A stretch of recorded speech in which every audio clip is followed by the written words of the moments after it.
Ms. Lori Dean is a certified genetic counselor and is a professor and program director of the University of Arkansas's Genetic Counseling Department. After the presentation, there should be time for questions and responses. I would now like to turn over the webinar to Brad and Lori. We thank you so much, everyone, for your attendance today. Great. Well, thanks for letting us do this. And I know this works well. Let's go to webinar. I was just on the NCCRC meeting as the voice through the phone, and it worked really well. And so hopefully today we'll go off again without a hitch.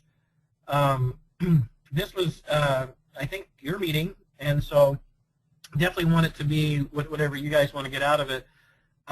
So I just got a handful of slides here. I thought I'd go through those relatively quick without a lot of detail, and then open it up for questions and just see if there's anything that we have that can be helpful. And again, my understanding is just talking a little bit about telegenetics, how we do it, and what the different opportunities are. So you can, hopefully you're seeing my screen and you can see that first quote by me there, that there really is no such thing as a clinical genetic service that you can't do by telegenetics. And I would tell you that I've been doing this now for about 15 years and can truly say that that's absolutely true. I'll go through some of these examples in a minute, but I would tell you that we looked at our data from the Wichita clinic that we're doing, and in the 5 years that I've been doing regularly scheduled clinics in Wichita, we have had a total now of 4 patients in 5 years where the answer was, I can't do this, by the telemedicine setup. That was a patient who I finally just said, no, I physically need to get my hands on this patient, see them in public or in person and those sort of things, because there's just some things I'm just not capturing from this. And so that's only 4 patients.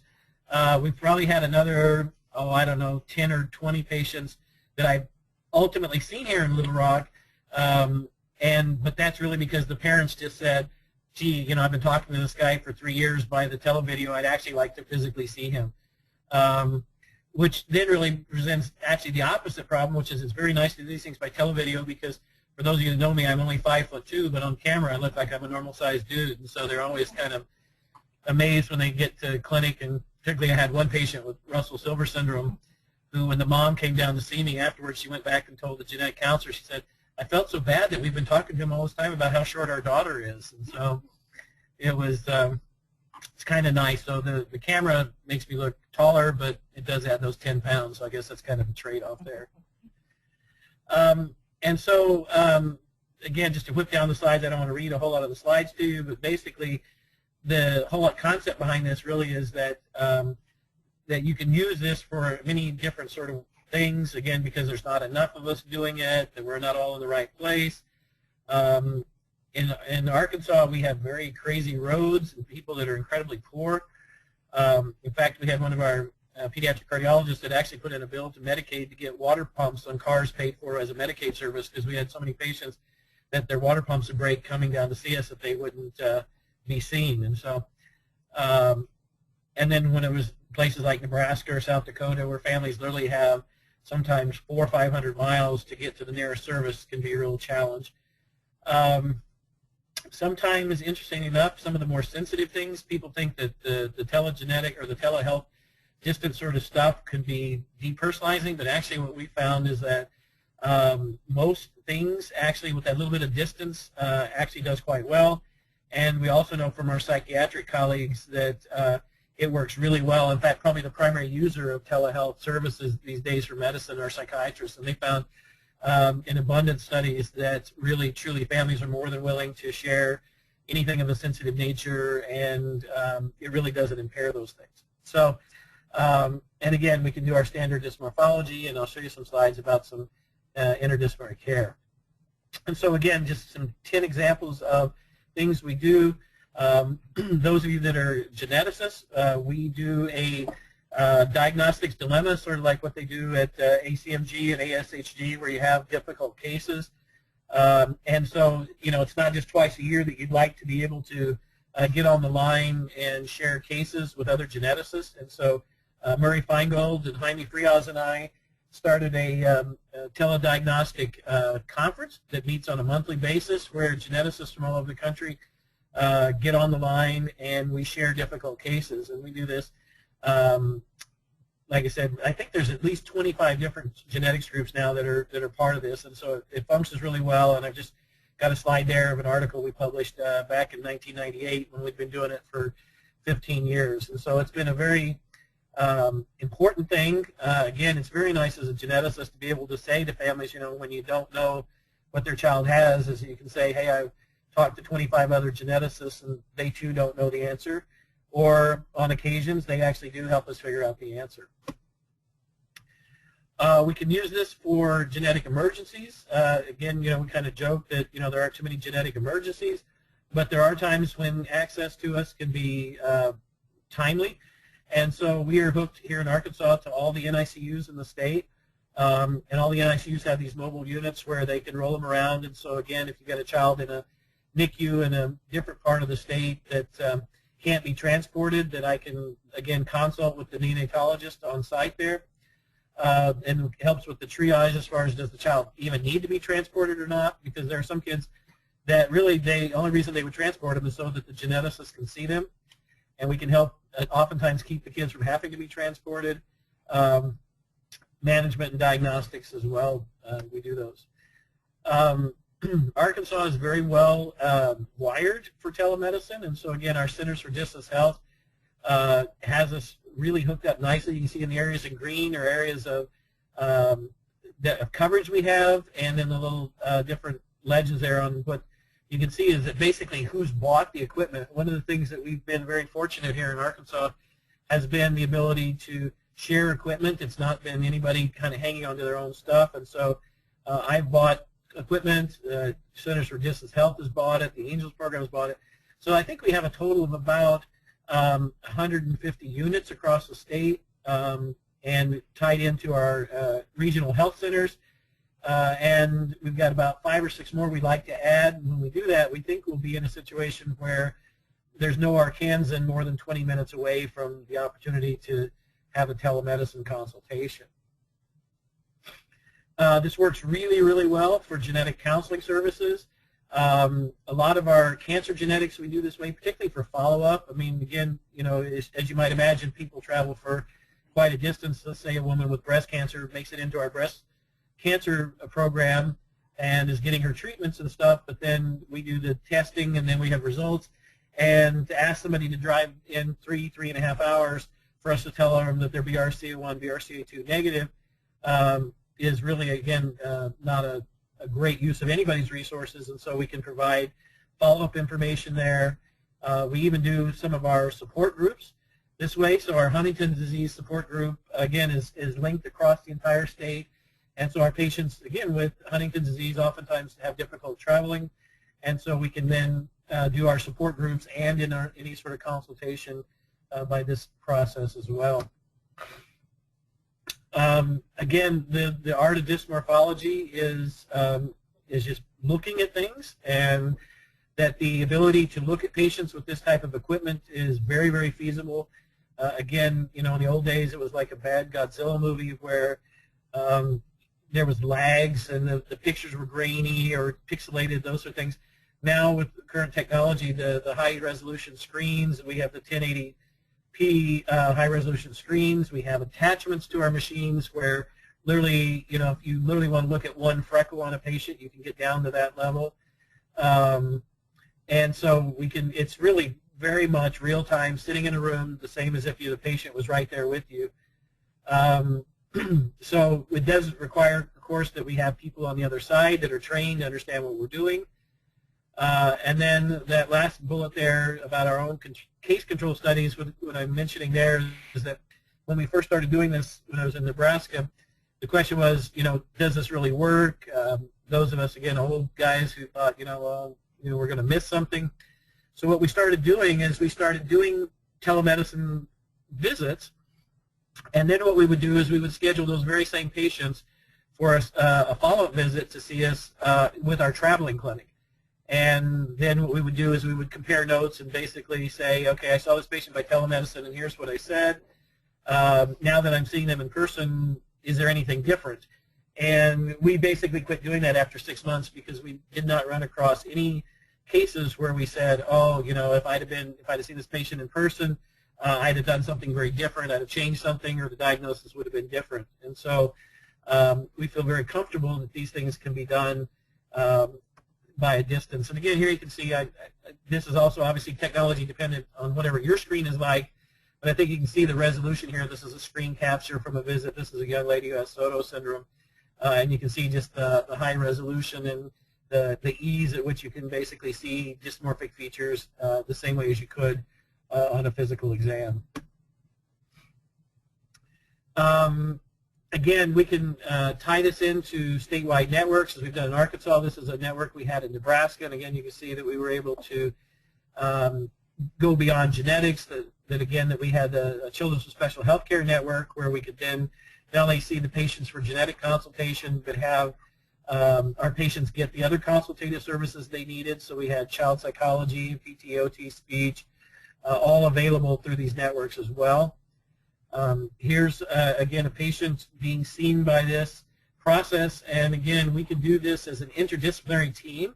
This young man was from a Hispanic-speaking family, and he was out in the western part of Nebraska, about 480 miles away from us, and we were able to then have an entire team of 14 specialists see him through televideo and also via an interpreter. So again, you know, really any of those sort of hurdles you'd think that would be very complicated didn't have to happen. And this was an interesting visit. This was a young man who had cerebral palsy, and the question was he showing some neurodegeneration, and did we need to reevaluate things? And again, we were able to do everything that needed to be done by distance. Other things that we did with contracts is that this was a disability network. We did teleeducation this way, and so again, this was with the state of North Dakota. We worked with their disability centers and did ongoing educational offerings, including many talks that I gave to them on the genetics of cerebral palsy, the genetics of autism, genetics of mental retardation, and so forth. And so again, tied to Omaha, to these multiple disability units in the state of North Dakota.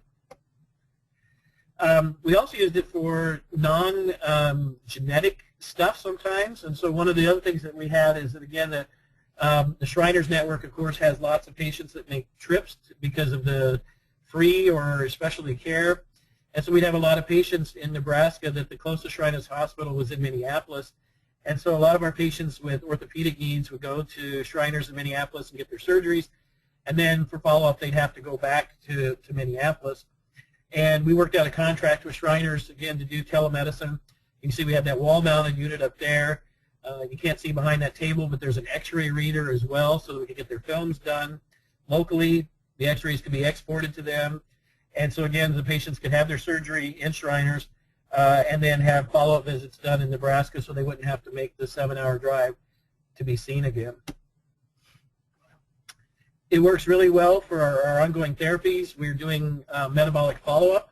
We try to get our patients with new metabolic diagnosis, of course, seen by our metabolists on site, but our whole nutrition, metabolic follow-up, nursing support, we can also do this by distance, includes transporting of records, food records, levels, all those sort of things, so we can actually see patients for chronic recurrent visits as well. As I mentioned, we do true outreach in Wichita, so we have a regularly scheduled genetics clinic 2 half-days a month. I'm on the line, and patients come into Wichita, and they're seen there. We have a genetic counselor on site who is with the patients. And something that Lori keeps reminding me that we've got to publish, and we haven't yet, is our experience utilizing a pediatrician on site. And what we've done there is develop protocols for the pediatrician to basically allow him to do some of the initial contact of patients who are referred by genetics, and things that we feel comfortable that a primary care doctor can make the call on. And so that would include things like, for instance, patients, let's say, who are referred for autism. That again, most of the genetic testing for autism is based on, we know that they're non-syndromic, and I feel that a primary pediatrician may not know the syndrome, but they can say whether the child looks different or not. And if not, then you can actually get the first tier of testing going, which would be the microarray studies and the Fragile X studies. And so a whole first level of visits can be done. And then if you get an answer, then the counseling can be done. If you don't get an answer, then the second tier of testing or evaluation happens then by seeing us by telemedicine. And so here again, you can see the setup here. There's me in my conference room, and you can see the patient in Wichita on the big screen there. That's a 75-inch high-resolution screen. And so basically, again, my exam room is what you're seeing right there. We are also then in the final stages of finalizing our contracts with St. Francis Hospital in Tulsa, where we plan to duplicate what we're doing in Wichita by seeing pediatric patients there. The lone pediatric geneticist in Tulsa switched jobs and went to work for a cancer institute, and so again there's a big deficit with only 2 geneticists in Oklahoma City and none in Tulsa. So we're looking at again providing this sort of service as well. And then the last thing, just kind of a fun thing, is that with the current technology, it's just amazing how easy this connectivity is. When I was up in Omaha, one of our cytogenetic technologists had a brother who ended up going out on the space shuttle. And so in that quadrangle of pictures you see there in the upper left picture, the guy on the bottom left is the brother of one of our cytogenetics technologists. And what we were able to do was to work with NASA. And again, all this is a straight interconnectivity, and so NASA just had to give us the security codes and the IP address, and so we were able actually to link the same network that we were able to then see patients in Nebraska with. We could then tap into the space shuttle, and so my cytogenetics tech could Saturday mornings come in and just chat with his brother. And so you can see then the rest of the pictures, his brother was just so grateful that we let him talk to his brother that he started sending all these amazingly cool pictures through our telemedicine network from the space shuttle. And so the upper right picture, that's Hurricane Dean from the space shuttle. The bottom left, you kind of have to look a little hard, but right just off to the, let's say about 8 o'clock from the middle there, you see those 3 little bumps there, that's the pyramid seen from the space shuttle, and then the picture of the shuttle itself. And so these, again, were just transmitted straight through those same networks as well. So it really doesn't matter where you want to do these services, you can get them done pretty much any place.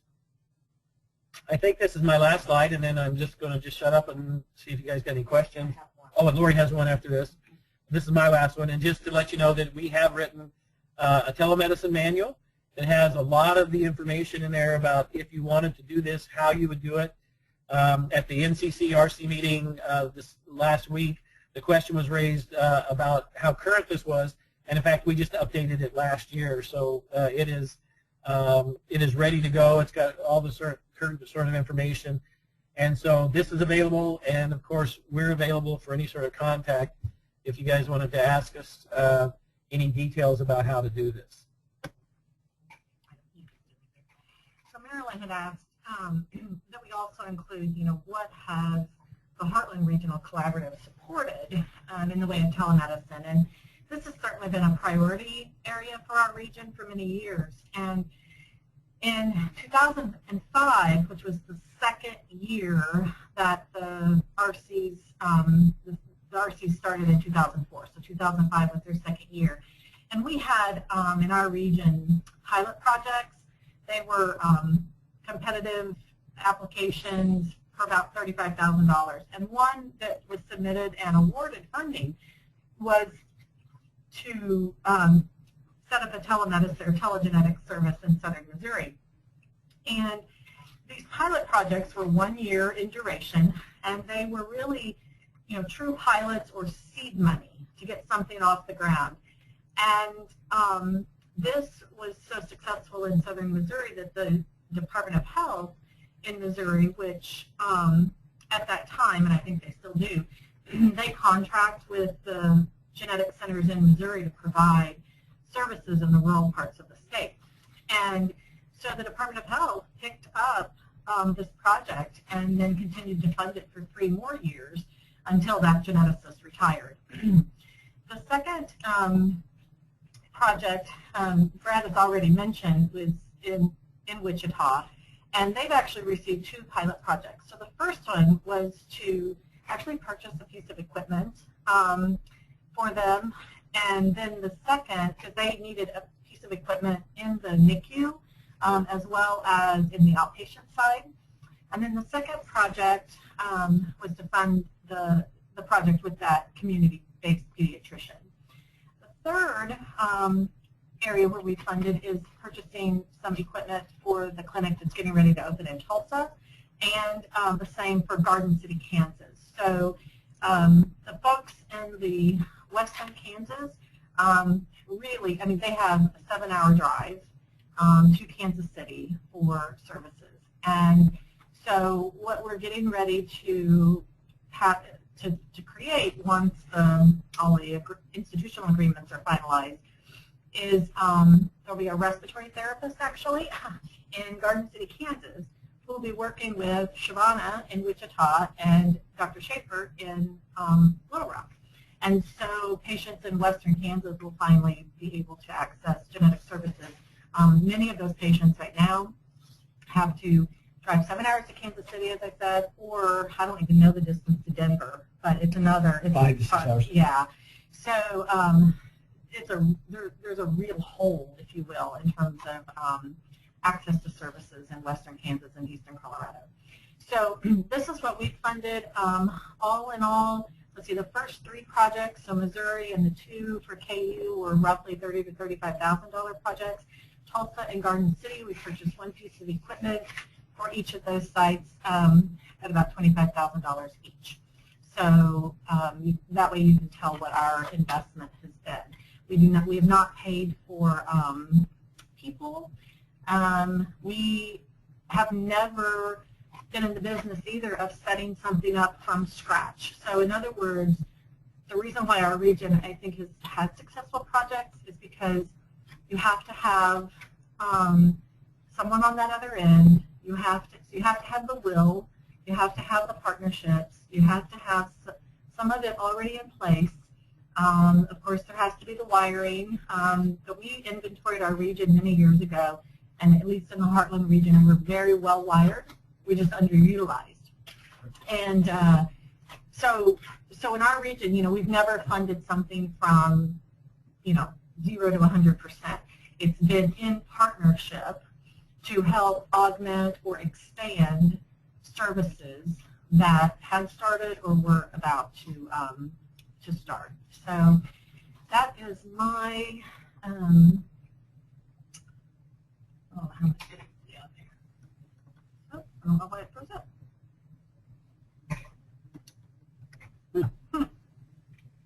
Well, not sure. There you go. Okay, there we go. So this is our final slide, which is our contact information. And Marilyn, that didn't take as long as I thought it was going to, so we'll open it up for questions, unless you have some comments. Thank you so much, Dr. Schaefer and Lori. We really enjoyed the presentation, and I know our telegenetics work group really appreciated that your group was able to do this. And are both of you now ready to take any questions from our audience? Absolutely. Okay, I'll go ahead. Everyone, you can either type your questions in the questions box, or you can just unmute yourselves and ask the questions directly if that's easier.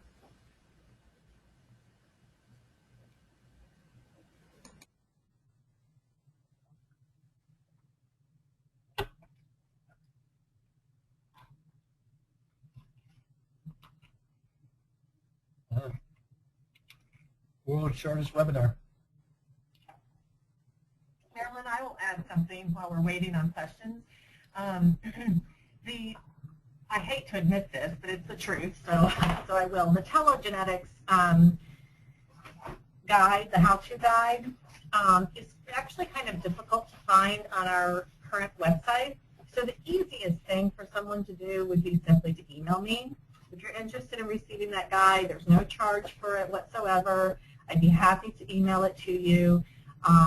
We are in the last stages of opening up our new website, and the product will be is being repackaged and will be much easier and accessible.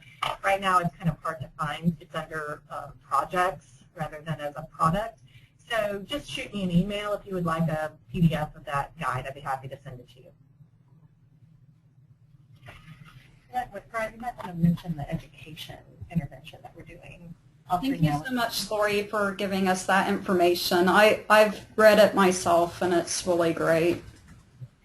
Another plug I would like to make, Marilyn, is so we partnered with the Western States region.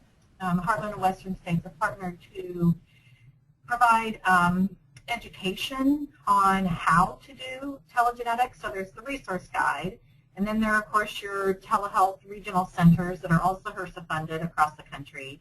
But we had our first cohort in September. There were 13 participants. These are a mixture of genetic counselors, genetics residents, and genetics physicians. The idea is to give them, increase their knowledge about telemedicine, and then give them hands-on experience with the equipment, with handling the equipment, some of the snags you can run into, that type of thing. And it was overwhelmingly successful. We have a wait list, as does Western States, and probably after one more cohort, which we plan to take in the spring, it is highly likely that the other regions will, I know Mountain States is interested in this, will be partnering to send attendees to the education session. And we are taking inventory currently of all of the telehealth resource centers around the country and which centers can provide the hands-on training. So I would be interested if any of the folks in your work group would like to learn more about that or possibly attend it, to send me an email. It will just help us in an informal way assessing need and demand for that.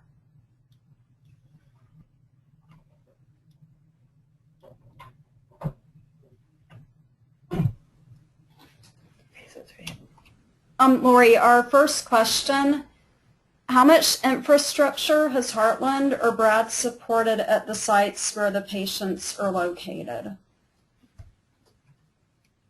Well, the infrastructure at the other sites really is quite dependent on this place. In fact, it's kind of interesting that our clinic in Wichita, I mean, we're just a machine. It works really well. It's very, like I said, it's just nothing different than doing a clinic. And what's been interesting for me now has been to start completely over with Tulsa, and then start seeing what is needed at the other site. And basically, the infrastructure that's needed at the other site, most of it, other than buying their equipment, Heartland has not done. But it does require an investment of the peripheral site, and that would include things like space. I mean, you have to have a clinic room. It is a clinic, and so you actually have to have, again, the usual clinic process. Somebody has to check the patient in, do the vital signs, get them to the room. Again, after the visit, we need laboratory services so the patient can go and get their blood drawn and those sort of things. One of the things that I didn't mention, I just kind of gave you some examples of what we've done, but one of the things that when you do these services, you need to realize that the legalities of the service is that they're being the policy is the service is where the patient is. And so, for instance, when I'm doing a clinic in Wichita, it's like I'm sitting in Wesley Medical Center in Wichita seeing the patient. So that requires some things up front on my side through their institution. So, for instance, I have to have a Kansas medical license, and now I have a Oklahoma medical license. In fact, I now have licenses in 8 states because of telemedicine stuff that I do. And then you also have to have credentials at that site. So you also have to have the site credential you. So again, I'm credentialed at their hospital. And then as part of that, being credentialed at that site, the place also has to do several things for you. They have to be able to give you IT support. So like, for instance, when there's a solar flare and it burns out the firewall and everything shuts down right in the middle of the clinic, that's not very good. And you have to have somebody there to hopefully fix it. you also need the support of things like the electronic medical record. And again, same story, which is once you see the patient by distance, there's this typical documentation. So again, same story, which is that my clinic notes and my dictations are all kept on site at the peripheral places. And so again, I have to then have access to their electronic medical records from a distance.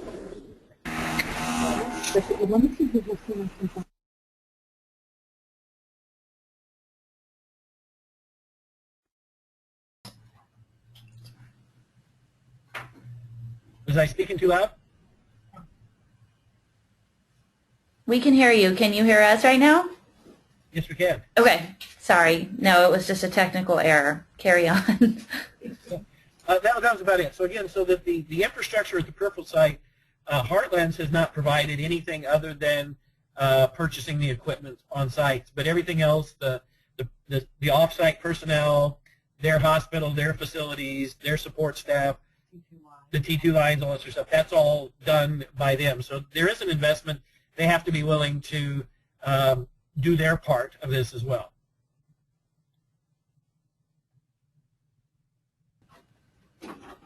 Hi, Dr. Schaefer. Our next question is from Dr. K. Mountain States, we've supported pilots in the past that have been very successful. What is the next step in developing a network for telegenetics? I'm sorry, say that last part again. What is the what?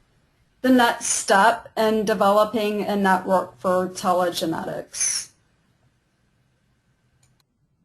Oh, the next step for establishing a network? That's correct. Okay. Well, again, the thing is that kind of in this hub and spoke model, the next step is, I think, to identify the need. And so, for instance, that what you want is you want to go someplace that you're needed. And second thing is you want someplace that wants you. And the third thing is that you always want that initial one to be a success. And so, for instance, our work in Wichita was pretty easy, which is when we, as the Heartlands, inventoried the state. Basically, when Dr. Dasuki left Kansas, there is no clinical geneticist in the state of Kansas. Merlin Butler is there at the University of Kansas, but he's 90% research, and he only sees patients with Prader-Willi syndrome. So other than that little bit, there is no clinical genetic services in Kansas. And so the first step was to figure out where the need was. And so we said, boy, you look around our region, the place where there's hundreds of miles of expanse for people to get to a clinical geneticist was Wichita. And so once we identified that as a strategic place to set up a clinic, then the next step was then to make the initial contact. And what I found, Celia, is that the best contact that I've made with all these sort of things is for me, the geneticist, to call the CEO of the hospital. I think that once you go at any other level, things get mired down or things get changed or they don't make it up the ladder. And so what I have done each time is I've just called and asked for a telephone conversation with the CEO of the hospital, introduced myself, told them why we want to do this. Again, people are always suspicious. What do you want to do? You want to come in and, take over our hospital or take away our business, and basically outline the vision for what we can do for you. Like I said at the NCCRC meeting, is that Wichita was the easiest sell in the whole business because, in fact, they have a branch of their medical school there, and their pediatric residency was about ready to be de-accredited because they had no genetics faculty. And so for me to say, hey, how would you guys like a geneticist that I can help teach your residents and do clinics and see patients in your part of the state, that became a pretty easy sort of thing. Now, it's interesting to know that, again, that you know how these things work, because obviously the level that you've been administrator is that you always have to be aware of changing administrations. And so, for instance, Wichita just about 8 months ago changed chairman of pediatrics. And so we had to basically, we weren't in danger of being defunded or anything, but I basically had to take a new chairman of pediatrics, walk him through the process, and say, here's what I'm doing for you.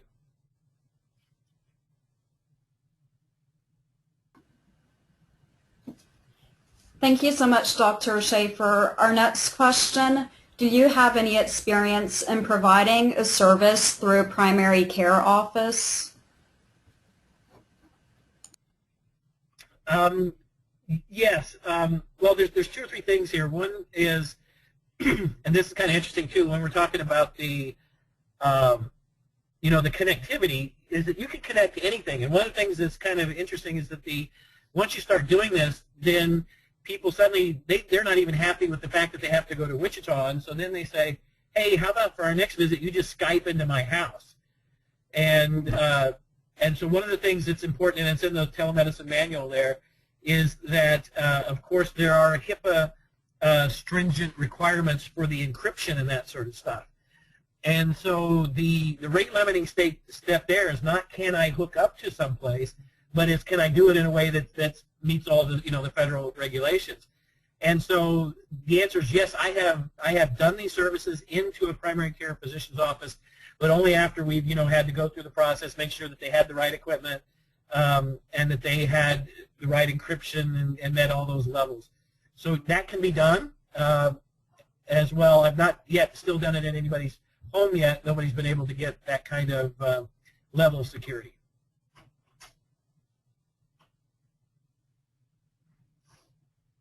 Marilyn, this is Lori. May I add to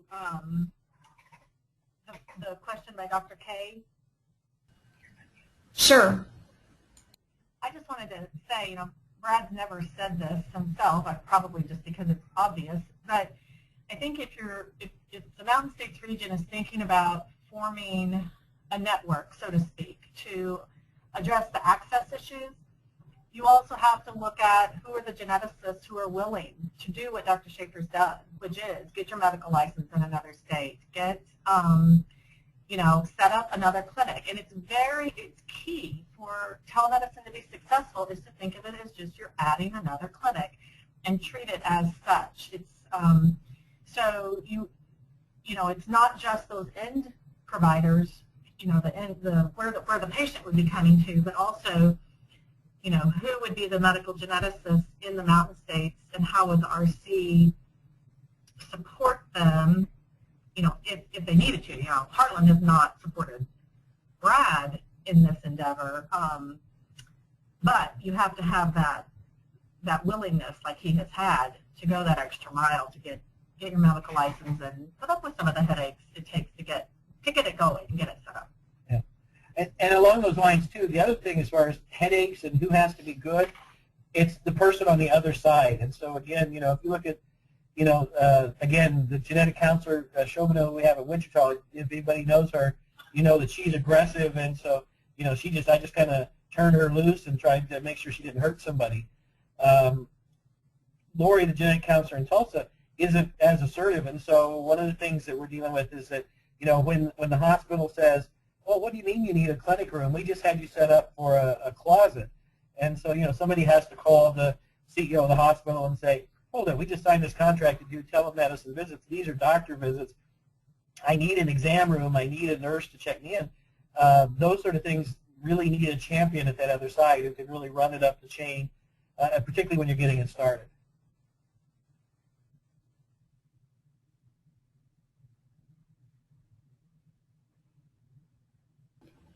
Thank you so much, Dr. Schaefer. Our next question, in your presentation, you addressed that many of the technical and clinical issues have already been solved.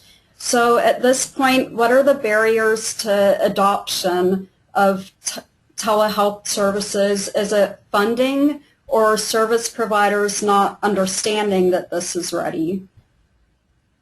Well, I think by far the biggest barrier is just systems. I mean, that again, the thing is that, at the federal level, they're trying to reduce some of those barriers. But, when I first did my first telemedicine clinic in Arkansas, the regulations were is that you had to be credentialed at every site.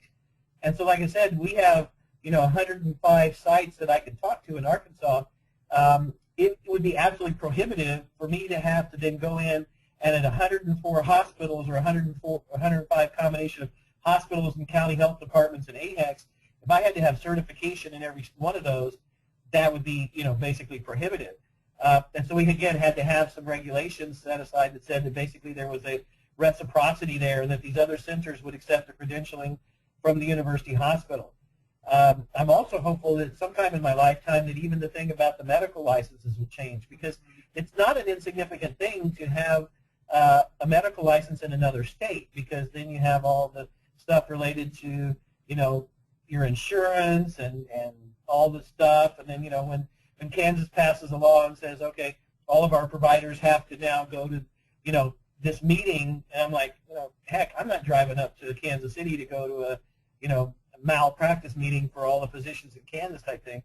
So I think the big barriers are those. The barriers I said that have been broken down are, I think technology is there. I think connectivity is there. I think the wiring is there largely across the country. And then I think the last thing then is that the other barrier that's broke down has been the patients, which is that they want it. I mean, the other thing, too, with our Wichita clinic is that we quit doing, or we still do patient satisfaction surveys, but they're the same patient satisfaction surveys that we do for any other clinic. There are no longer any questions that ask about, did you like this being done by telemedicine, those sort of things, because essentially we got 100%, which is, heck, seeing a little fat guy by, a TV versus driving all the way to Kansas City, I'll do this any day of the week. And so I think, again, and even the standpoint of it's not foreign to them anymore. I mean, a lot of churches do this, that everybody watches TV or they go to this conference or this concert and those sort of things. And so it doesn't even seem weird to people. I think that's another barrier that's been broken down, is that we don't have a single person who says, oh, no, I don't want to be on camera and that sort of stuff. I mean, basically you just say, this is encrypted, we meet federal guidelines, nobody, this is not going to be out on the internet for anybody to see. And the families go, this is great. And that it also has some really fun spin-offs, like some kids with ADHD. I mean, it's hilarious. They'll sit there and they'll sit still for the whole conference because they can't believe that the TV is talking to them. And so the moms will say, God, he's never shut up like this, and they'll sit still for 40 minutes while we have our visit. And what's really funny is that you see them walking around the room trying to walk behind the TV to see where I'm at, because they know that I'm talking to them. So, or kids with autism will look at. Oh yeah, kids with autism will look at you on the screen and that sort of stuff. So, so those barriers have been broken down. I think it's really the administrative stuff, the EMRs, the licensing, that sort of stuff. That's the big barriers. The hang-up in Garden City right now, at least last I knew about a month ago, was the whole credentialing issue. And, so you still run into those snags occasionally.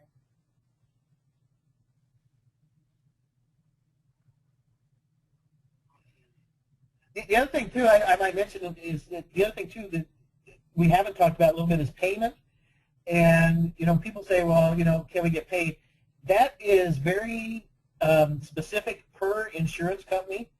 And then also each state has its own Medicaid regulations. And what we have found is interesting is that if Medicaid pays for it, you're gravy. Because one of the things that we found that like third-party payers didn't want to pay for telemedicine visits. And so what we would do then is we would just basically say, okay, then we won't schedule your patients by telemedicine.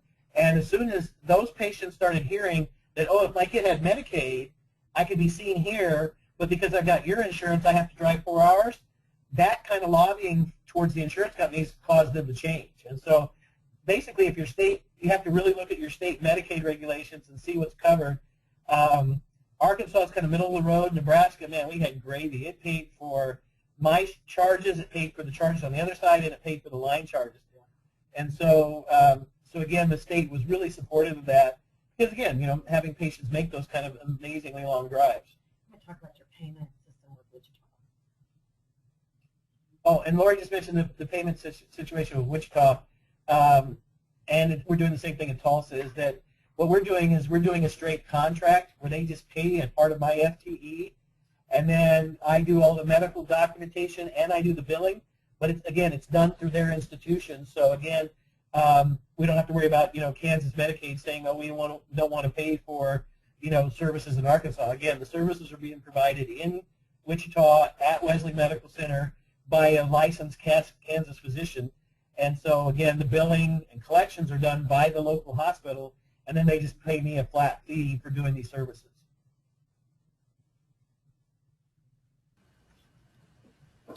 Thanks, Dr. Schaefer. And we now have a follow-up question to what we discussed earlier. Have you established a regular clinic in a primary care office, not just an episodic service? Not in a primary care physician's office. The regularly scheduled clinics that we're doing are in a hospital setting.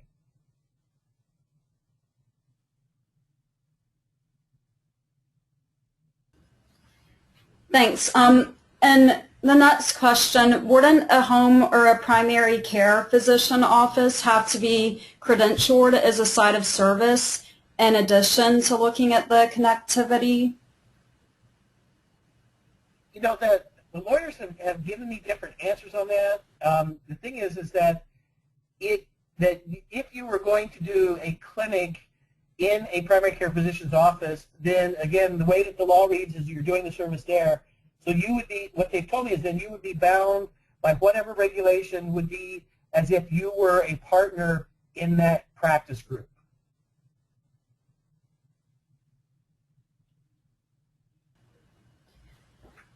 Okay, thank you so much. And at this time, I don't think we have any more questions coming in, but thank you so much for taking so much time to answer all the questions we did have, and also to everyone that attended this webinar. Thank you for asking such great questions and being so active. Right. And you've got our email address. The other thing, last thing, let me just finish by saying is that I am more than willing to talk to anybody who's interested in doing this. And so there are some, little tricks to the trade as far as ways that you can, streamline some of your credentialing processes and those sort of things. So if anybody does decide they want to do that, I'm glad to talk to persons one-on-one about how to get this going. Okay, thank you, Dr. Schaefer and Lori. It was so great to hear from both of you today. All right, thanks for having us. Thank you.